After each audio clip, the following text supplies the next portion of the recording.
que de manera que se pueda pagar con deuda, para que los tenedores de deuda puedan dar salida a esas letras que llamamos letras del tesoro, le puedan dar salida. Y se pagaba lógicamente a plazo, en 8 años, si era con deuda, y si era con dinero se daban 16. Y luego viene la del general Espartero en el año 41, que del clero regular pasa al clero secular. Quiere decir que va a incluir la desamortización de los bienes de los obispos y de las parroquias. Esa será la que estudiaremos aquí. Claro, los curas, valga la expresión, los párrocos se quedan sin recursos y el Estado se obliga a mantenerlos. No sé si ustedes lo saben, te lo digo yo, todavía hoy los curas cobran un sueldo del Estado. A pesar de que la Constitución habla de la separación de la Iglesia y del Estado, todavía hoy los curas y los obispos cobran un sueldo del Estado porque en el concordato se estableció como compensación a esta expropiación de todos los bienes. Y después, aquí también se pagaba el 10% primero en dinero, y fueron más listos, primero el dinero y los demás con deuda en un plazo de hasta 20 años. Aquí se desamortizó más, 3.400 millones de reales entre Mendizábal y Espartero. Pero la gran desamortización es la de Pascual Madoz, que también con Espartero en la presidencia del gobierno. En ese bienio progresista, del 54 al 56, se hizo una ley general de desamortización que anulaba y actualizaba todas las anteriores, y a todos los bienes de la Iglesia que estaban sin vender se añadieron los bienes de los ayuntamientos. Esto fue una expropiación de los bienes locales, algo que yo creo que se concibió desde la ciudad contra el campo. Se hizo en el año 52 una encuesta a los ayuntamientos y 2.000 ayuntamientos contestaron que no querían papel en vez de sus bienes de propios, y solo 20 ayuntamientos contestaron que sí, de los cuales la mitad no tenían bienes de propios. Los ayuntamientos, sobre todo de las zonas lógicamente rurales, lo vieron esto como un robo auténtico, aunque los miembros de los ayuntamientos, ya a nivel individual, se sumaron con entusiasmo a la compra de estos bienes municipales. Las subastas se hacían en 2 o 3 sitios a la vez, para evitar corrupciones. Se subastaban, por ejemplo, en Monóvar y en Alicante, los bienes de Pedrell, y los más grandes también a la vez en Madrid, el mismo día a la misma hora. En el caso de los ayuntamientos es importante distinguir los bienes de propios de los comunales. Los bienes de propios son los que el ayuntamiento es el dueño, pero los arrienda, los alquila. Pastos, explotación forestal, porque suelen ser montes, que los dejan a los particulares que lo pagan, y el ayuntamiento de ese dinero pues paga, se evita poner muchos impuestos, y paga su día a día de los funcionarios, de los gastos, etc. Y los comunales son aquellos que explotan todos los vecinos. Los vecinos lo explotan directamente. Aquí se dijo que todos los bienes eran de propios, pero luego vemos que los mismos del ayuntamiento dicen que los pobres han quedado sin ir a dónde coger leña. O Lamberto Amat, en su obra Elda, que es del año 75, se queja de que los pobres de Elda, Petrer y Salinas, que antes subían al Cid o iban a la Sierra de Salinas, o a Bolón, supuestamente, a coger leña o a coger esparto, ahora no lo pueden hacer. Por lo tanto, no tengo muy claro si todos los bienes eran tan de propio, aunque lo que se presuponía para que se vendieran era que eran de propios, y había que demostrar que eran del común. En Pedrell, ¿qué tenemos? De Godoy no sabemos nada de que se vendiera nada, sobre todo porque se vendieron bienes de beneficencia, que aquí no había ninguna institución de ese tipo. En la de Mendizábal, ahora veremos que sabemos que uno de Pedrell compró un censo contra unos bienes de Orihuela de un monasterio, y tenemos el enigma de si lo que había al lado, el cuartel de la Guardia Civil, que muchos habrán conocido, del lado de San Bonifacio, yo tengo la duda de si era del clero regular o del clero secular. Posiblemente era del clero secular, porque estaba unido a la ermita, pero aquí siempre se ha dicho que si era un convento, que si el obispo pasaba allí temporadas, lo cual puede ser que a lo mejor fuera del clero regular. En cualquier caso no se desamortizó, sino que pasó al Estado, que lo puso para la Guardia Civil. Y en la etapa de Madoz, los montes comunales. Como hemos dicho, en esa primera etapa de Mendizábal solo hay un censo que compra un tal Antonio Rico, no sabemos mucho más de él, contra el Colegio de Santo Domingo de Orihuela, por 30.000 reales, que era una fortuna entonces, y este hombre lo adquiere para, digamos, obtener la renta. Como he dicho, aquí tenemos la famosa casa a la que me refería, muchos no la habrán visto nunca saliendo de esa casa. Que estaban en esa casa y fueron todos del ayuntamiento y el cura, los 8 curas que habían en Pedrel, fueron a recibirle y él salió de la casa vestido de pontifical. Por lo tanto, sí que hay por lo menos alguna posibilidad de que esto tuviera una relación con el obispado. En cualquier caso, como no se vendió, no se amortizó, se lo quedó el Estado y puso, cuando se creó la Guardia Civil, a los pocos años, puso allí la Guardia Civil. Lo mismo pasó, como ustedes saben, en Elda y en Monóvar. En Elda había un convento, un monasterio de cierta enjundia que se convirtió en manicomio provincial. Y en Monóvar había otro, que ustedes recuerdan, ahora hay un mercado, pero todos saben que allí estuvo la cárcel del partido judicial durante décadas. Está al final de Monóvar, donde está ahora el mercado municipal. Este era el convento de Monóvar, o el monasterio de Monóvar, y el otro de Elda, que saben que tenemos una calle convento que dirigía hacia allí. Por lo tanto, es el clero secular, es la desamortización de los bienes del clero secular la que tienen aquí cierta importancia. Es lo que se llaman las fundaciones pías, pías de piadosas, porque la crean personas devotas, generalmente sacerdotes, porque no tienen herederos, o sea, no le quitan nada a sus hijos, por decirlo así, con sus bienes. Don Conrado nos describe hasta 32 en su libro, 32 fundaciones, aunque la mayoría son memorias de misas y cosas de poca importancia. Sabina cuenta 184 hectáreas del clero secular, que son muchas hectáreas. 184 son 250 campos de fútbol. Sería lo que, porque un campo de fútbol no llega a tener 1 hectárea, tiene algo más de media hectárea. Sería el territorio ocupado por este clero secular, además con la diferencia respecto a los bienes municipales, que todo era tierra cultivable. Aquí no hay apenas montes, sino que todo es tierra que cultivan arrendatarios que pagan, pues, salvo don Jesús, que sí que como saben ustedes, no sé si lo saben, se lo digo yo, que sí que él trabajaba la tierra, pues los curas no trabajaban la tierra, sino que esto lo arrendaban a particulares. La mayoría de estas fundaciones, como he dicho, son de escasa dotación.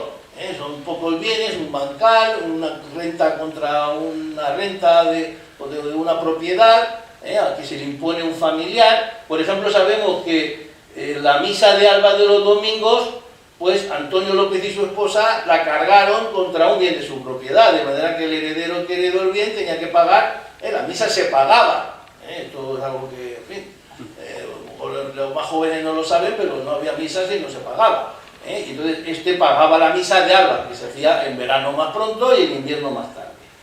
Pero luego había fundaciones de la misa de 7, que quiere decir que la de Alba era antes, se madrugaba mucho en la época. La misa de 7, la misa de 8, la misa de 10, la misa de 11, la misa de los viernes en San Bonifacio, la misa de los sábados en el Cristo. Había, de las 32, una veintena son de este tipo. Y son pocos recursos, había mucho que llamaban las doblas, que un sacerdote daba en una fiesta, por ejemplo, don Jesús tenía que hacer 20 doblas, quiere decir que en 20 fiestas o domingos tenía que hacer 2 misas, lo tenía que doblar. Pero las más importantes, que eran menos, eran las que permitían el mantenimiento de un sacerdote. Repito que en esta parroquia, para un pueblo que podría tener entre 500 y 1000 habitantes, en aquella época habían hasta 8 sacerdotes. Bueno, ahora en Pedrel tenemos 2 o 3 como mucho, hasta 8 sacerdotes, un párroco, los vicarios de la parroquia, que dependían del obispo, que eran 2 o 3, y los otros 4 o 5 de estas fundaciones piadosas. Montesinos cita 7, en fin, en una etapa, don Conrado cita 8, no hay mucha diferencia. Aquí vemos todas estas fundaciones que publiqué, este cuadro es mío, que lo publiqué, y las voy a explicar. Habían unas vicarías que dependían del obispo, había, por decir así, la plantilla fija eran 3, la que pagaba el obispo con el señor conde que tenía patronato eran 3, y los demás eran a cuenta, por decir así, del pueblo, de los generosos donantes del pueblo. La institución más original, más diferente de otras, que había en el pueblo, era el beaterio. El beaterio lo fundó Tomás Rico, que era presbítero, en 1730.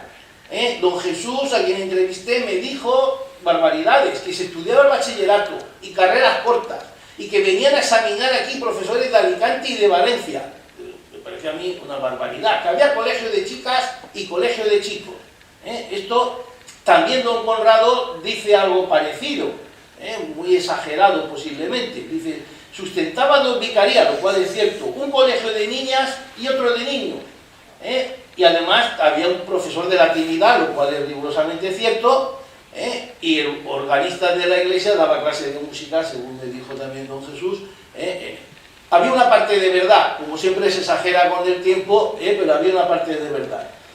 Montesinos, que siempre es, como saben, un libro que escribió un erudito de Orihuela sobre toda la diócesis, recogiendo información sobre todo de los párrocos, pues sí que centra más, y habla de colegio de niñas, que es el nombre beaterio, es colegio de niñas, no de niños, para las beatas, si buscan el diccionario, beaterio es de beata, y un colegio o un centro de recogida de niñas, y que muchas van a ser monjas, y había una escuela de latinidad, posiblemente para preparar, claro, ¿para qué van a preparar en un pueblo donde esa fundación la ha hecho un cura? Pues van a preparar para que sean curas.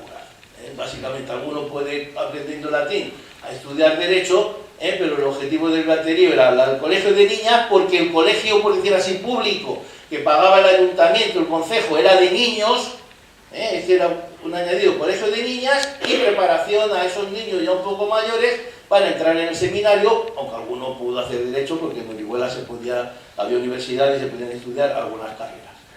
Este beaterio, repito, fue fundado por el presbítero Tomás Rico, que debía ser muy rico, valga la redundancia con su apellido, porque creó el beaterio, creó una administración del beaterio y creó dos vicarías, y todos se mantenían a costa de los bienes que él donó, por lo tanto tenía que ser, y luego su hermana, que era su heredera, ratificó la donación, por lo cual quedó, por decir así, consolidado. Seguramente todos sus bienes, al tener que intervenir su hermana, es porque todos los bienes familiares se introdujeron.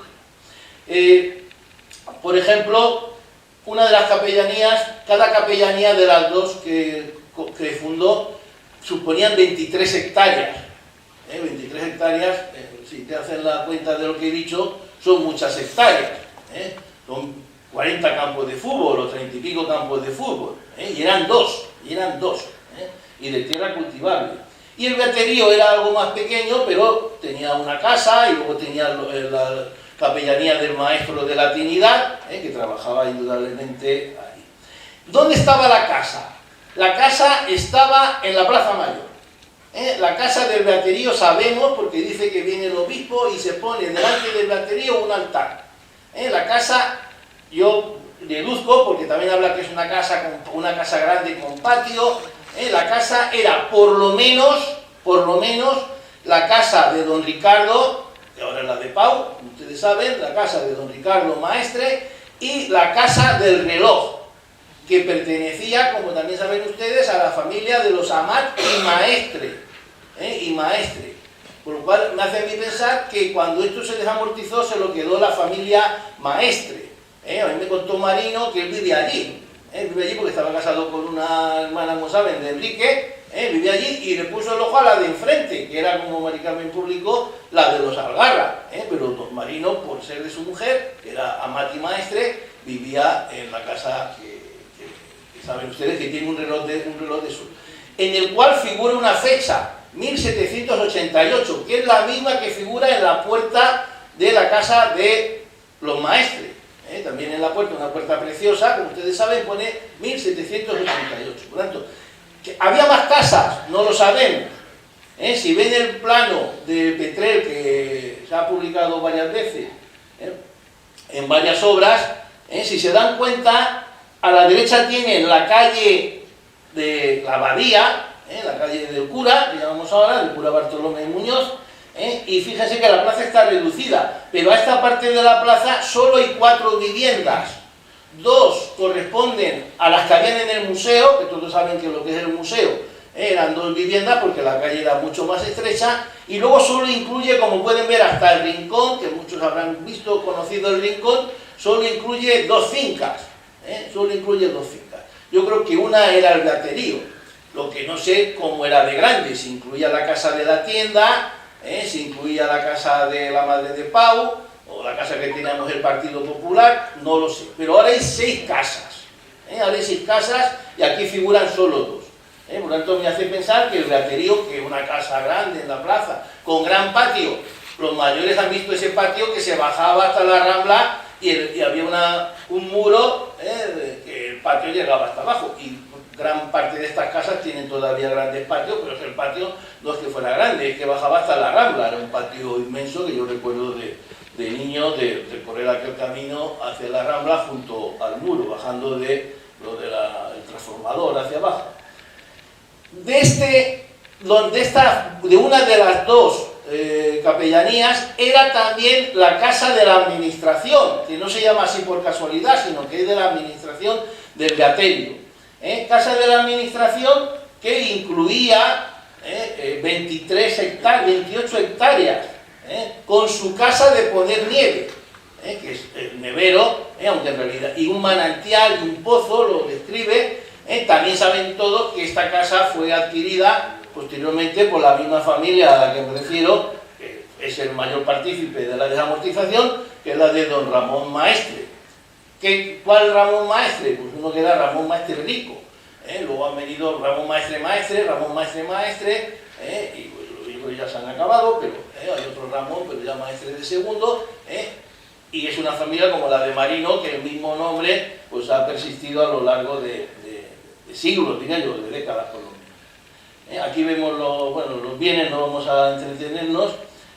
La Casa de la Enseñanza no sabemos cuándo se desamortizó, pero esa fecha de 1788 nos dice que para entonces ya habían tirado la vieja y habían construido las nuevas. Repito, pero no sabemos concretamente quién es. La toponimia nos habla también de esta función del beaterio. Los colegiales. ¿Qué colegiales son estos? Pues pueden ser los colegiales de esa escuela de la Trinidad, que en estos bienes, o en otros bienes, se incluyera, que es una finca, como saben, la finca de los colegiales y el alto de los colegiales, que estuviera. La casa del orgue, don Jesús me dijo a mí que era para el la finca era para el organista, que a la vez trabajaba en la parroquia, tocando el órgano en las misas, y en el colegio. No tenemos ninguna acreditación. Y la casa de la administración sí que no tenemos ninguna duda. Y luego están las capellanías. Las capellanías, como decía, es una fundación perpetua hecha con la obligación aneja de misas u otras cargas espirituales, generalmente misas. Por lo tanto, el bien queda amortizado. Hay una tipología que no me voy a extender, de colativas, que compra el obispo, de laicas, de familiares, que hay unos patronos, esto es muy complejo, y aquí habían de todas, habían de todos los tipos, la mayoría fundaciones particulares, aunque ya he dicho antes que había también colativas del obispo, 2 concretamente. Las más importantes, son las de Bonifacio, de Mosén Bonifacio Juan, es la más antigua, de 1686, que parece ser, porque nombra la foradá y debía incluir el bancal de la misa, que todos recuerdan que se rodó allí una película, la palabra también nos dice el bancal de la misa, que estaba sujeto a la realización del bien de esa misa, que sería una misa o la del domingo, alguna de estas que he citado. La de Gaspar Maestre, llamada de San Bartolomé, que sabemos que en 1808 ya se había vendido, aunque tampoco sabemos a quién. La de José Payá del Collado, no sabemos de qué collado, porque hay varios collados, collado del Arpa, el collado de tal, en Petrillo hay varios collados, pero debe ser el collado de Pusa, o algún collado por Pusa, porque el pedazo más grande eran las 12 hectáreas en Pusa, y esta casa siempre se ha llamado, como ustedes saben, la casa de la capellanía. la casa de la capellanía en Pusa, que es un edificio que se ve claramente que debe ser del siglo XVIII seguramente, y que yo, sin ninguna prueba, identifico con esta capellanía. Esta capellanía sobrevivió a la desamortización y se escrituró en 1926. Y enseguida se vendió, la iglesia se quedó el dinero porque ya estaba cambiada totalmente. La desamortización la frenó Calvo Sotelo en el Estatuto Municipal de 1924. Ya a partir de ahí ya no se desamortizó nada. Luego había una capellanía muy original, se llama del Santísimo Cristo, esto lo publica Sabina, y es que uno que vivía en México tenía un hermano cura aquí y le envió dinero, en un barco, le envió dinero, mucho dinero, para que comprara bienes y fundara una capellanía. Y Sabina publica que el ayuntamiento pide al Estado, al rey, que autorice la capellanía, pero no hay respuesta, porque es tan tardía como 1781, cuando ya los reyes, ya estaba de moda, por decir así, la ilustración estaba imperando, y no querían capellanías porque, repito, que sustraía los impuestos. Quizá no llegó a tener autorización, porque no sabemos de nadie, de ningún beneficiario, es decir, ningún cura que ostentara esa capellanía. Y la que me interesa recordar es la de Juan Cortés, capellanía de San José, porque es la capellanía que todos han conocido, los de más edad han conocido mucho, a don Jesús Navarro Segura, que ostentó esa capellanía desde la Guerra Civil. Yo creía que de antes, pero él en la entrevista me dice que no, que antes estaba aquí, tal, de coadjutor, tal, y que fue después de la guerra cuando él se hizo con esta capellanía. Se hizo con esta capellanía porque no quedaba ningún cortés que fuera cura, posiblemente no quedaba ningún cortés de la casa Cortés, por supuesto, y él era pilono del fundador, quiere decir que había sido bautizado en la misma pila bautismal, lo cual le daba derecho en defecto de familiar del fundador. Don Jesús, como ustedes saben, lo he dicho antes, él curiosamente explotaba la tierra directamente, porque era un hombre aficionado a la agricultura, y saben también que tenía una casa. La casa, yo no sabía, me lo dijo él, que la casa estaba derruida, y él, con unas ventas que se le autorizó de unos bienes, consiguió unos ingresos para arreglar la casa, que hoy es el cuartelillo de una fila de moros viejos, casa que saben también ustedes que sufrió un incendio. Y don Jesús me confesó todo su dolor porque tenía una gran colección de literatura religiosa, de libros religiosos, que había heredado de su tío, que había sido capellán de la Pichocha en Novelda. Estas son historias que alguno recordará haber oído, y todo esto se quemó en aquel incendio, que fue un incendio motivado para atracar la Caja de Ahorros Provincial, como también alguno recordará, el famoso atraco a don Evaristo de la Caja de Ahorros Provincial, que muchos, aquí ha habido dos atracos, Pedrero importantes o famosos, aquel y otro más reciente en la Cámara.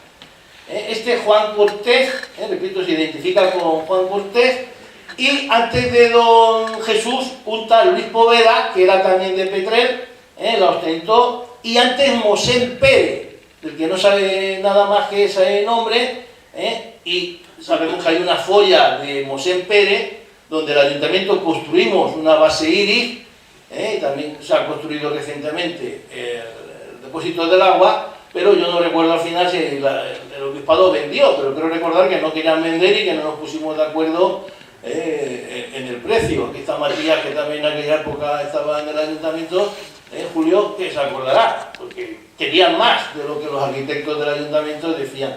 Como saben ustedes, esta finca la explotan, creo que todavía la explotan o están ocupándola los familiares de don Jesús, pero la tierra es de la iglesia, de la capilla.